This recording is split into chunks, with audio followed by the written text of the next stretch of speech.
I think I go back to when I was covering the Trump administration. Every week was infrastructure week. This week's infrastructure week. I never forget. I guess I'm kind of.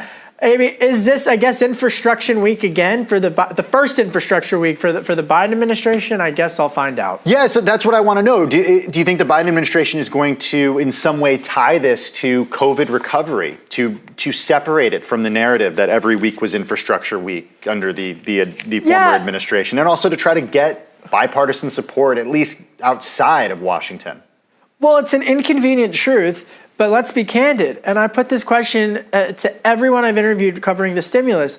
$1.9 trillion bucks. You know how much money went to retraining people for industries that, unfortunately, and we've got to be honest here, aren't going to come back in the post-pandemic economy? Tell us. $0 went for retraining. And this infuriates Republicans and Democrats. Yesterday, I just spoke with the deputy director of the National Economic Council, Bharat Ramamirti. And they understand that there has to be some money for retraining. Senator Joni Ernst, a Republican in Iowa, told me the exact same thing. So if you're going to make structural changes for the Keystone Pipeline, let's dig a little bit deeper than just you're against the environment or you're for the environment. Let's talk about how you're going to retrain communities, many of which are leaning Democratic, to make sure that people have jobs to go to. Right. And I think if infrastructure, if they can explain that to the American people, that's what Republicans, centrist Republicans,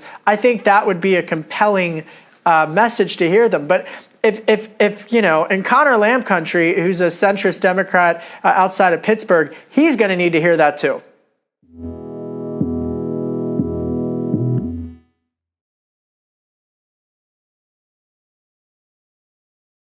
The biggest story.